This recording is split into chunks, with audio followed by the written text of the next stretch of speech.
Olá pessoal, sou Eduardo. Hoje irei falar sobre o livro Conrads, do escritor Roberto Muniz Dias. É uma narrativa distópica que vai contar a história do Nicholas. O Nicholas é um escritor que tem lá seus 40 anos e ele é aquele homem melancólico, erudito, né, muito intelectual mesmo, e ele tem umas questões pendentes com o seu passado. Ele pretende, aliás, ele faz um resgate à sua cidade natal para reaver questões familiares, existenciais. Então, antes dele fazer essa viagem, esse regresso, ele fica rememorando como que era as construções na sua cidade, né? Fica lembrando como que foi a sua infância e ele fica também pensando o que teria sido da sua vida profissional caso tivesse permanecido naquela cidade pequena. Então, no presente ele é casado, tem um filho, mas a carreira dele de escritor absorve ele por inteiro, de maneira que ele não dá muita atenção ao filho, né? Quando o filho pede para ele criar uma história, ele meio que quase que ignora o menino, né? Porque certamente a literatura infantil não é o foco desse Nicholas, né, que é um escritor que preza mais por questões existenciais, né, metalinguísticas, tanto é que essa narrativa distópica tem muitas referências literárias e à medida que a leitura vai avançando, né, nós percebemos várias citações a obras da literatura universal, como A Dama do Cachorrinho, ou é A Dama e o Cachorrinho do Chekhov, que é um livro de contos.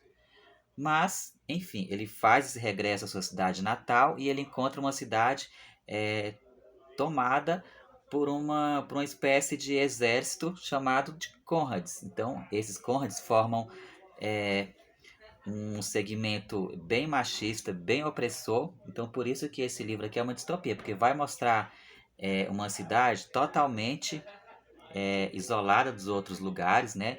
Porque foi tomada por esse exército, e inclusive esse exército dos Conrads aboliu os livros. Então, a palavra livro é até expressamente proibida. E o Nicholas, uma das principais lembranças que ele tem dessa cidade é de uma biblioteca onde ele começou a ler suas primeiras narrativas de aventuras. Só que até mesmo naquela época da sua infância, o bibliotecário não queria emprestar os livros de aventuras, né? Provavelmente isso é uma alusão a essa tendência de proibir alguns livros, né? De querer é, impor uma leitura e proibir outras. Tanto é que esse livro, essa parte da proibição dos livros faz com que o leitor imediatamente lembre da famosa distopia Fahrenheit 451 do Ray Bradbury.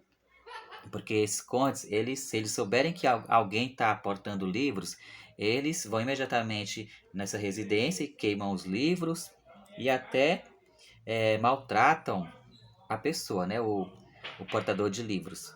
Porém, a obra literária mais citada aqui com muito apreço é justamente o livro de contos A Dama e o Cachorrinho, ou A Dama do Cachorrinho, enfim.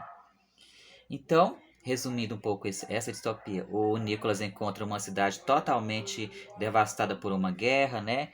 E é interessante também que o tempo aqui não é muito preciso, mas leva o leitor a crer que, na verdade, ou é final do século XIX ou começo do século XX, né?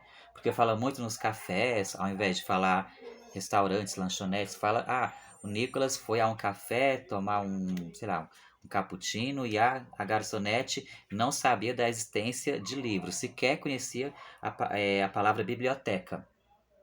Então, quando ele chega lá, ele vai encontrando algumas pessoas bem suspeitas, né? Como um garçom que atendeu em outro café. E esse garçom justamente que não consegue pronunciar a palavra livro, porque esse exército de Conrads aboliu todas as bibliotecas daquela cidade. Então, resumindo, já um pouco acelerando a história, o Nicholas ele se vê no meio dessa teia desse exército, né? Ele acaba sendo descoberto e ele conhece, né, todos os horrores que esses Conrads são capazes de fazer. Inclusive eles têm um ritual bem excêntrico, bem até, eu diria, entre aspas, estranho mesmo. E a história tem muitas reviravoltas, né? Tem algumas explicações sobre o passado dos familiares, né, do Nicholas, né? Porque ele não vai mais encontrar pai nem mãe.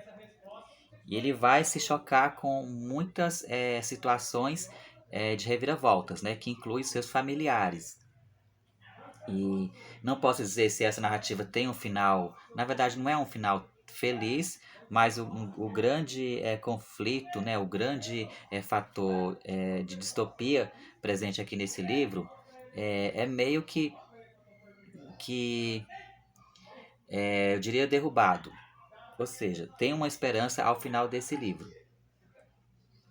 Enfim, leiam esse livro aqui, é uma distopia bem interessante que vai prender o leitor, principalmente do terceiro capítulo até o fim, porque quando eu estava lendo, comecei a ler, eu lembrei um pouco daquele livro A Hora da Estrela, Estrela da Clarice Lispector, porque até a história realmente engrenar, os acontecimentos, o narrador fica naquelas elucubrações, né, divagando sobre o seu estado, psicológico, mas isso não deixa de ser interessante porque esse protagonista, Nicholas, ele é bem intelectual, né? E isso mostra uma escrita, isso demonstrar através de uma escrita bem sofisticada do Roberto Muniz Dias.